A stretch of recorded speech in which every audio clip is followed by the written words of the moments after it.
Bienvenidos al curso de Neuroradiología en español bajo los auspicios del American Röntgen Ray Society. Les habla Diego Núñez y discutiremos los principios fundamentales del diagnóstico por imagen en la hemorragia intracraniana aguda, con énfasis en los hallazgos iniciales en tomografía computada y las recomendaciones que podemos hacer basados en estos hallazgos. Es importante destacar que 20% de los accidentes cerebrovasculares corresponden a ictus de tipo hemorrágico, repartidos aproximadamente entre 15% intracerebral y 5% en forma de hemorragia subaracnoidea. Los objetivos de esta presentación son revisar las diferentes causas de ictus hemorrágico y su variada presentación, con la idea de poder sugerir un diagnóstico presuntivo para hacer apropiadas recomendaciones sobre los pasos a seguir en la evaluación y manejo de estos pacientes. En general, las causas de hemorragia intracraniana están asociadas a distintos eventos fisiopatológicos que incluyen el daño crónico y progresivo de la pared de pequeñas arterias, como ocurre en los pacientes hipertensos o víctimas de drogadicción, en trastornos de la autorregulación con transformación hemorrágica de infartos por daño de reperfusión, por rotura de aneurismas intracranianos y malformaciones vasculares, así como por lesiones inflamatorias que resultan en vasculitis, en trastornos de la coagulación, en necrosis hemorrágica por tumores y también como resultado de la obstrucción al egreso de la circulación venosa por trombosis de los senos. En general, es una entidad de mal pronóstico. La mortalidad puede alcanzar el 30% de los casos, con crecimiento rápido del hematoma y desarrollo de edema vasogénico con efecto de masa. Acá vemos el comportamiento de un hematoma cerebral en las primeras 2 semanas del ictus, con apariencia homogénea en la fase hiperaguda menor de antes de las 24 horas. Luego, con cierta resolución del componente hemático en la periferia, que se hace algo más hipodensa, con la característica apariencia dentro de los primeros 3 días. Luego, en la fase subaguda, el efecto de masa aumenta y la zona central de hemorragia se disipa aún más. Y vemos el ejemplo que unos 10 días más tarde, en la fase subaguda, el efecto de masa permanece con mayor reducción aún del componente hemático. Ahora les ilustramos acá cómo la resonancia magnética también puede caracterizar adecuadamente el estadio del hematoma, ya que las secuencias son sensibles al proceso de degradación de la hemoglobina y su grado de oxigenación. Las secuencias en T1 y T2 reconocen la oxihemoglobina como elemento de la hemorragia hiperaguda con un T2 brillante y un T1 iso o hipointenso. Igualmente, el proceso de desoxigenación con el efecto paramagnético y susceptibilidad de la deoxihemoglobina se manifiesta como isointensidad en T1 e hipointensidad en T2 durante los primeros 2 a 3 días después del evento. Pasados los 3 días, el paso a metahemoglobina todavía contenida en el compartimiento intracelular determina un acortamiento del T1 que lo hace brillante y es generalmente en la periferia con hipodensidad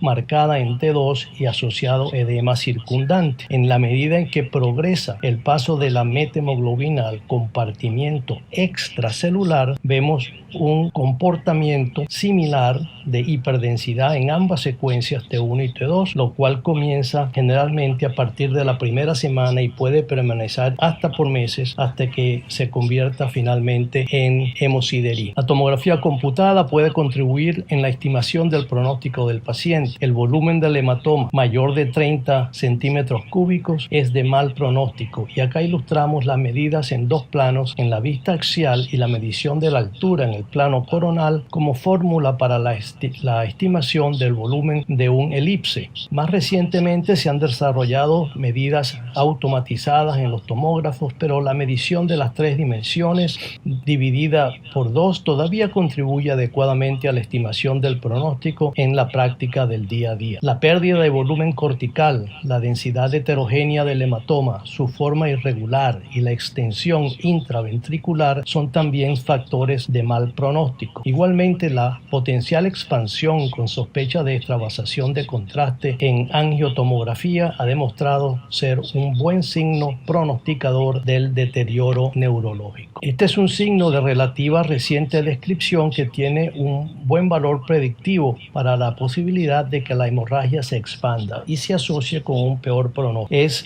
el signo del punto denso dentro del hematoma después de practicar angiotomografía. Para que el signo tenga validez pronóstica, se establecen los criterios de que debe medir más de 120 unidades Hounsfield y no debe estar relacionado con ningún vaso adyacente. Acá vemos dos casos que ilustran la expansión del hematoma cuando al principio había demostrado puntos densos en el estudio contrastado de angiotomografía. Conociendo la historia clínica relevante y analizando la edad del paciente, así como la localización y características del hematoma, podemos sugerir las consideraciones diagnósticas más probables. Por ejemplo, en pacientes jóvenes, la probabilidad de una malformación arteriovenosa, al igual que los infartos venosos y los efectos vasculares de la drogadicción. En la medida en que progresamos en edad, otras entidades como la hipertensión y la angiopatía amiloidea prevalecen como etiologías más probables de hemorragia espontánea intracerebral. Además, como veremos, la mayoría de estas entidades tienen una localización bastante típica o relativamente predecible. Basados en estas premisas, vamos a usar las imágenes de estos 7 pacientes para la descripción de hallazgos y la posibilidad de sugerir el diagnóstico más probable. Empecemos por el primer caso, que es un paciente de 65 años con hipertensión sistémica crónica no controlada. Vemos un hematoma profundo de localización talámica con moderado efecto de masa. Esta es una de las localizaciones características de la hemorragia hipertensiva, siendo la más frecuente localización en los ganglios basales y cápsula interna, seguidos por el tálamo y la fosa posterior, y con menos frecuencia la localización lobar periférica. Estos pacientes generalmente se presentan con inicio rápido de déficit neurológico, cefalea, convulsiones y pérdida de conocimiento. Acá vemos como otro caso de hemorragia central talámica con extensión intraventricular, y los hallazgos patológicos en estos pacientes con hipertensión no bien controlada son la pérdida de la integridad de la pared muscular de los pequeños vasos perforantes, particularmente las arterias lentículo-estriadas que irrigan los ganglios basales y el tálamo. Vemos la degeneración fibrinoide y la lipohialinosis que resulta del efecto de hipertensión sistémica. También se describen pequeños microaneurismas propensos al sangrado, también llamados de Charcot-Bouchard, como lo ilustramos en el esquema inferior derecho. En este otro segundo paciente vemos un gran hematoma frontal, pero de manera muy importante la asociación con hemorragia subaracnoidea y también cierto grado de dilatación del cuerno temporal, lo cual es también un marcador de hemorragia subaracnoidea. Se trata de un sangrado por rotura de aneurisma de la arteria cerebral media derecha, ilustrado en la angiografía por sustracción. Uno tiende a pensar que los sangrados por aneurismas son típicamente subaracnoideos, si bien es cierto que esa es la presentación más frecuente. Aproximadamente 15% de los casos se presentan con hematoma del parénquima, que por cierto suele ser un signo predictivo excelente para la localización del aneurisma sangrante. Este es un ejemplo de un hematoma parenquimatoso centinela que nos indica que el aneurisma sangrante debe corresponder a la circulación anterior, por frecuencia la comunicante anterior, como lo confirma la angiotomografía. Nótese también la presencia de hemorragia subaracnoidea. Las localizaciones más frecuentes de estos hematomas parenquimatosos asociados con aneurismas son la circunvolución recta del lóbulo frontal, la zona interhemisférica, los valles silvianos y en general la corteza cerebral adyacente a las cisternas basales. Acá vemos otro ejemplo de esta asociación, incluso con demostración de alta densidad dentro del hematoma, correspondiente al punto del aneurisma sangrante ilustrado en la angiotomografía, también con despliegue tridimensional. 85% de los pacientes con hemorragia subaracnoidea, la causa es un aneurisma cerebral sangrante. La localización típica es las encrucijadas vasculares en la posición en la que el flujo sanguíneo continuaría si el vaso no cambiara de dirección. Las roturas ocurren generalmente en el domo del saco aneurismal y se debe a un proceso degenerativo de la pared arterial en la que influyen factores genéticos con formación de material proteico que degrada la matriz extracelular de la pared arterial. En cuanto a su distribución, los aneurismas intracerebrales se reparten generalmente en proporciones similares entre la comunicante anterior y sus ramas, 30%, otro tercio correspondiendo a la arteria cerebral media y en la bifurcación carotidia, y otro 30% resulta de los sangrados de la comunicante posterior y la punta de la arteria basilar. De acuerdo a la distribución y cantidad de la sangre, se puede estimar a veces la localización del aneurisma, lo cual suele ser más predecible cuando el sangrado es en la circulación anterior.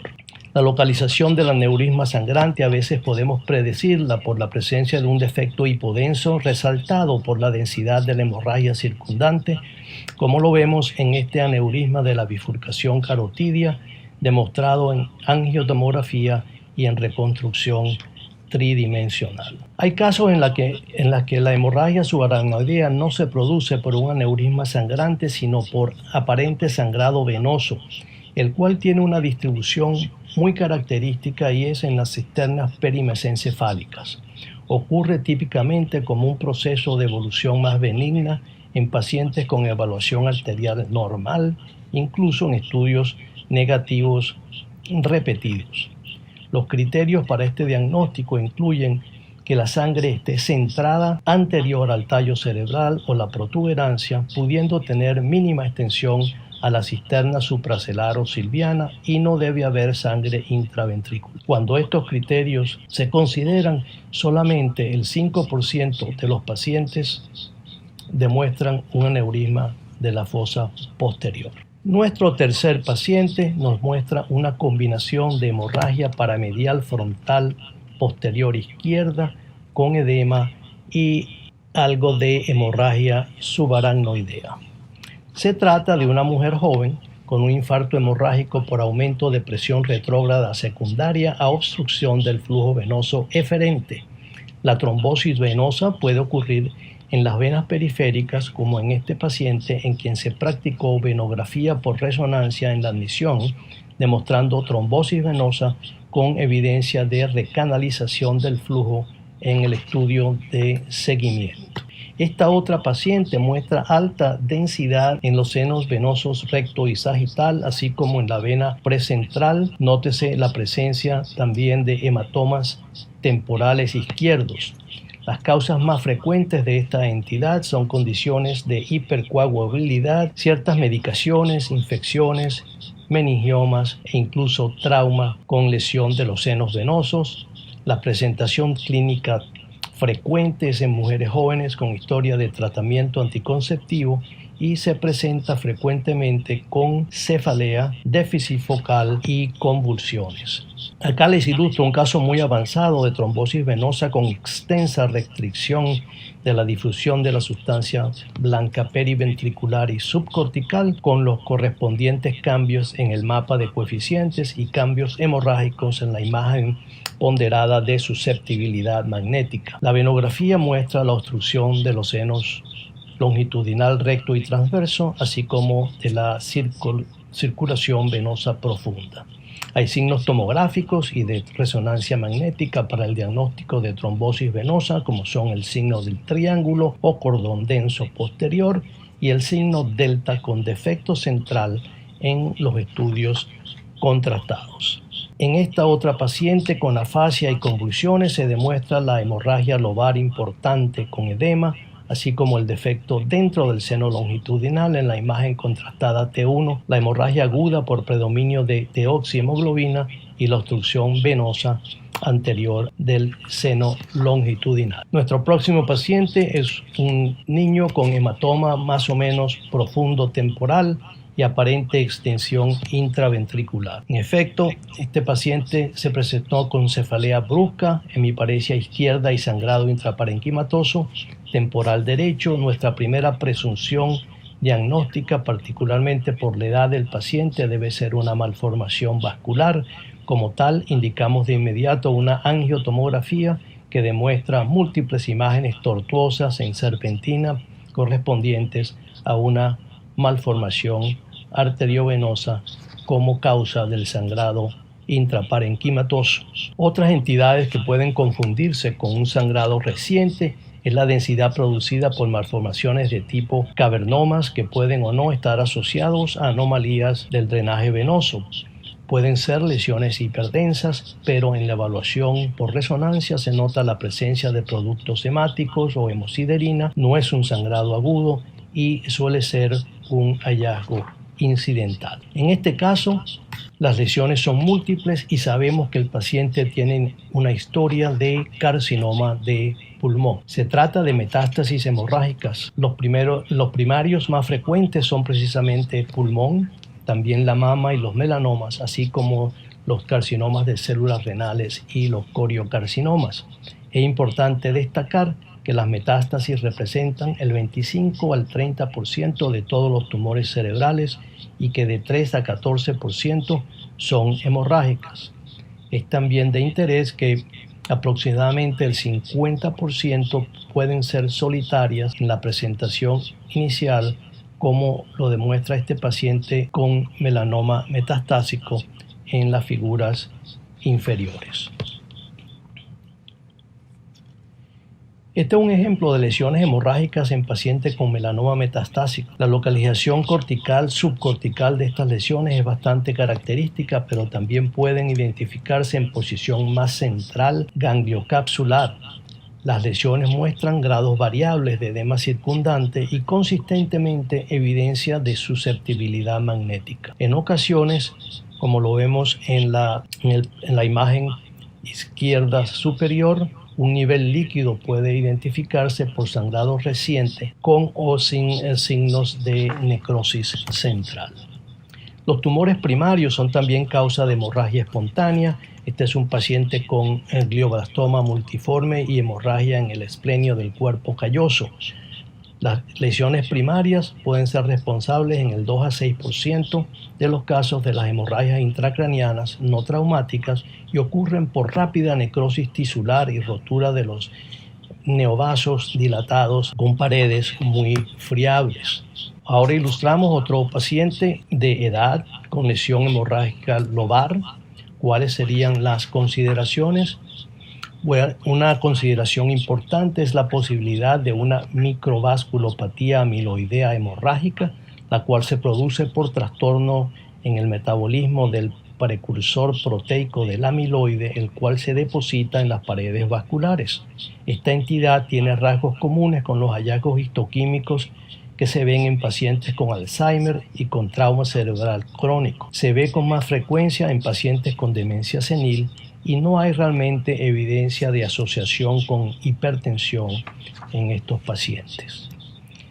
Acá vemos los depósitos anormales de amiloide que se producen como una lesión disruptiva de la integridad neurovascular. Los depósitos de amiloide generalmente se identifican en las capas musculares y en la adventicia de las arteriolas cerebrales periféricas. Esta entidad la venimos reconociendo con más frecuencia, particularmente con el uso de secuencias magnéticas sensibles a sangre y minerales. Se demuestra un amplio espectro de efectos de susceptibilidad magnética en forma puntiforme, nodular o como grandes hematomas, al igual que en forma de hemorragia subaracnoidea. Muchas de las lesiones puntiformes típicamente escapan al reconocimiento en tomografía computada, como lo ilustra este caso. Nuestro último paciente es un adulto con hemorragia lobar en proceso agudo con edema circundante en distribución opercular izquierda. Esto lo vemos en hemorragia parenquimatosa en pacientes con daño tisular de reperfusión, como ocurre en la transformación hemorrágica del infarto. Este paciente con lesión isquémica de la arteria cerebral media con hemorragia en la parte anterior del infarto.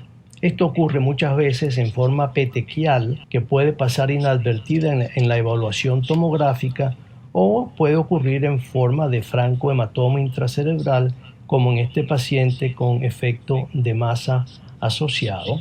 Se estima que puede verse alrededor de 40% de los casos en las primeras 36 horas de la isquemia, y es más frecuente en lesiones isquémicas de tipo embólico. Este otro paciente muestra una zona de hipodensidad en el lóbulo occipital derecho en el estudio de admisión con difusión restringida, con el correspondiente hallazgo en el mapa de coeficientes de difusión. La lesión hemorrágica es en el aspecto más anterior del infarto. Para diferenciar si la conversión hemorrágica es espontánea o está relacionada con la terapia antitrombolítica, se usa el criterio de contemporaneidad del sangrado con la terapia y la progresión de síntomas dentro de un periodo de 24 a 36 horas después del tratamiento. Este es otro ejemplo de transformación hemorrágica en un paciente con lesión isquémica del bulbo cerebral. Antes de concluir, quería alertarles de casos que pueden ser causas de confusión o error en la interpretación,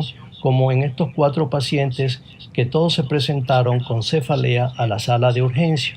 El caso número 1 es una imagen densa en línea media que podría confundirse con sangrado, pero se trata de un tumor denso hipercelular, como ocurre en los linfomas. El caso número 2 muestra una imagen densa en anillo que podría interpretarse como posible sangrado agudo atípico, pero al comparar con un estudio previo vemos que se trata de una lesión residual, hasta posiblemente con cierto componente de calcio, de un antiguo hematoma. El caso número 3 es una imagen densa, nodular, posible sangrado agudo, pero en realidad corresponde a un cavernoma con un viejo sangrado y evidencia de hemosiderina, muy frecuentemente un hallazgo incidental.